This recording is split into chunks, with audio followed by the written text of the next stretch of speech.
this is how my ADHD patients get all day focus without having to use medications. So I'm going to take you step by step of the exact process when anybody's working with us in our program. We usually are working with people for at least a year time to not only get rid of the ADHD symptoms that they're experiencing, but to have long lasting, impactful results. They're going to stick with them for their life. And so the first thing that we have to look into when we're looking for issues with focus and motivation is we got to do in-depth lab testing, functional lab testing, that's going to look deeper into what is going on with the focus and motivation issues and what is truly going on. And so the very first set of lab tests that I like to look at is to look at the different neurotransmitters. So there's a comprehensive neurotransmitter test where it looks at things like dopamine, serotonin, GABA, norepinephrine, epinephrine.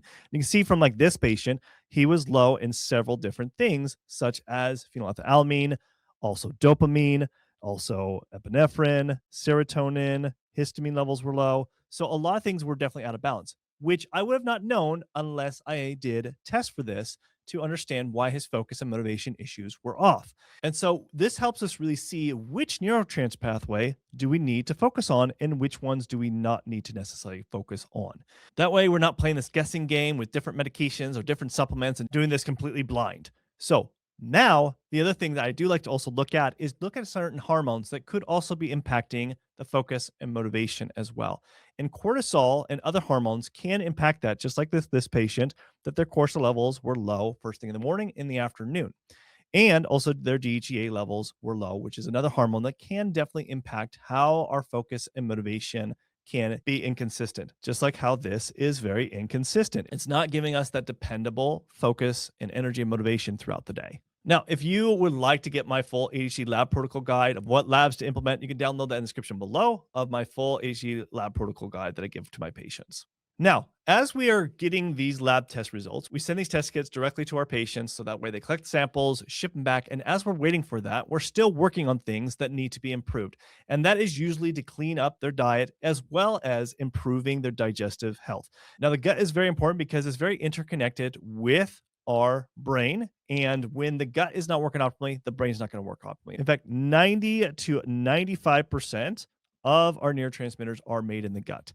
So, definitely, we want to make sure that we're improving the digestive system. So it's absorbing the foods that they're going to be consuming, as well as the supplements they're going to be taking to allow the body to absorb all those nutrients and to be able to feed the body and feed the brain. And that's very, very critical. Otherwise, our treatment plan is not going to be as effective if we don't address the gut. Then once we have the test results back, then we're ready to fix what is out of balance through very targeted nutrition, because now we can see what's out of balance and what amino acids that we need to focus on the certain foods, and the different supplementation based off of what we did find, and at a very high dose based off of what we found. And same with also looking at the different hormones that are off of what we need to implement. Like in this case, it's different adrenal desiccated first thing in the morning, and then implementing a high dose of DHEA because that was low. Now, at this stage, as we're implementing this for like the next 3 to 5 months, we're starting to see great improvements in their focus. In fact, consistency of their focus and their motivation, their drive, their energy, their sleep quality,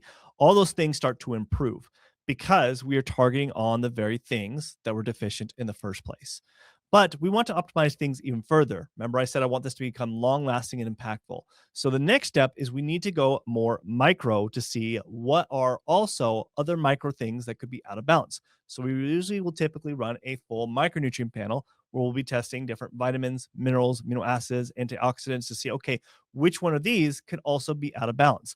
Once we can test those, just like this patient, we can see, oh, vitamin B1 is low. Oh, vitamin B3 levels are low. CoQ10 levels are low. Also, it looks like your vitamin D3 levels are low. So we know what to exactly target, and then we do high dose of supplementation and still specifically target the very nutrients that helps improve those different vitamins and minerals that you might not get enough in your diet, and using a high dose supplementation that's very strategic for a period of time. Because my goal is not to have patients taking pills their whole life.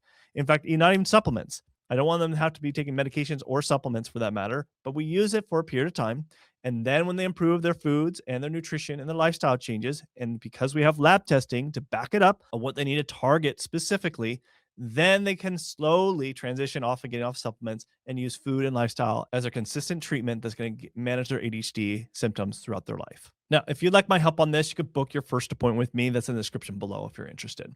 Now, the next step is once we have established and optimized our focus and motivation. Remember, I said I want to make sure this is long lasting, impactful. In order to do so, chronic toxicity builds up over time. The foods that we eat, the environment that we live in, and the air that we breathe, toxicity always builds up and it causes flare ups and causes inconsistency. So, in order to do so, we have to put our patients through a cleanse, but we don't do it at the very beginning because it's too much of a shock of the system. In fact, throughout those 8 months, we've been in fixing all the imbalances. That's great. Now they're ready to do a cleanse. And so we do that in order to cleanse out the system, cleansing out the digestive system, the liver, things like that, that are going to make sure that these chronic things that have not been hindering aren't going to creep back. But also on top of it, this is where my favorite thing to put my patients through is because their peace of mind and clarity becomes exponential.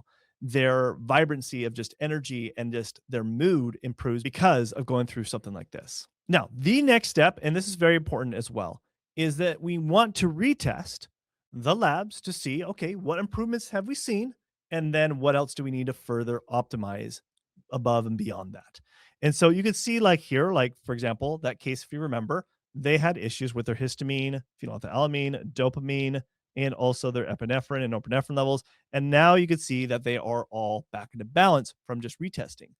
But it wasn't perfect for every test. Sometimes we'll see things where there's some slight improvements, like his cortisol levels were definitely improved in the morning, but we need to optimize it further. So we made those adjustments, increased the dosages on certain things, and made some adjustments in their treatment plan in order to optimize that. But this is how I get my patients to have all day focus and motivation and energy throughout the day because we use a very strategic system and data to really back it up before we just start to implement random stuff. We actually have specific things to implement. Now, if you'd like to see more of this types of lab data, I have done over 11,000 different lab tests. So you should watch this video next to learn what I've learned of doing over different lab tests on my ADHD patients and the key things that are going to help you with your ADHD. So watch this video next.